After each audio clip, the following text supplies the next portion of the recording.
शिरोळमध्ये बांधकाम कामगार सुविधा केंद्रावर मोर्चा, कार्यालयास टाळे ठोकले. इचलकरंजीसह कामगार आयुक्तांच्या आश्वासनानंतर आंदोलन मागे. येत्या 6 जानेवारीला होणार बैठक. बहुजन असंघटित कामगार संघटनेच्या वतीने कामगारांच्या विविध प्रश्न संदर्भात सोमवारी शिरोळ येथील बांधकाम कामगार संघटनेच्या सुविधा केंद्रावर मोर्चा काढून आंदोलकांनी कार्यालयास टाळे ठोकले. यावेळी कार्यालयासमोर जोरदार घोषणा देऊन आंदोलकांनी सर्वांचे लक्ष वेधले.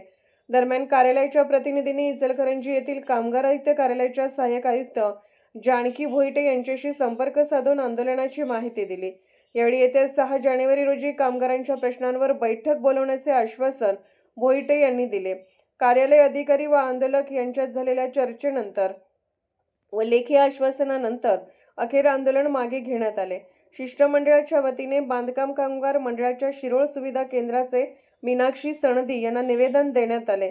बहुजन असंघटित कामगार संघटनेचे प्रमुख डॉक्टर शंकर माने यांच्या नेतृत्वाखाली प्रदेश उपाध्यक्ष संतोष वनखंडे, सविता माने, अमन सय्यद, अक्षय लोंढे, संजना आठवले, राहुल बनसोडे, खंडेराव कांबळे आदींनी मोर्चात सहभाग घेतला. निवेदनात म्हटले आहे की बहुजन असंघटित कामगार संघटनेच्या वतीने कामगारांच्या प्रलंबित मागण्यांबाबत कार्यालयाकडे वेळोवेळी लेखी व तोंडी मागणी केली होती. मात्र शिरोळ येथील सुविधा केंद्राकडून कोणताही प्रतिसाद मिळत नाही. संबंधित अधिकाऱ्यांकडून कामगारांच्या मागण्यांबाबत केवळ आश्वासन देण्यात येत असून प्रत्यक्ष अंमलबजावणी होत नाही. कामगारांना स्मार्ट कार्ड देण्याबाबत तात्काळ कार्यवाही करावी. कामगार व त्यांच्या मुलांच्या प्रस्तावामधील चुकीची माहिती दुरुस्त करण्यात यावी. कामगारांच्या मुलांच्या शिष्यवृत्ती व इतर प्रलंबित योजनांचा लाभ मिळावा.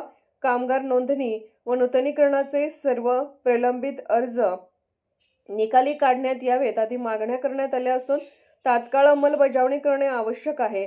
याबाबत पुन्हा दिरंगाई झाल्यास तीव्र आंदोलन केले जाईल असा इशाराही निवेदनाद्वारे देण्यात आला आहे.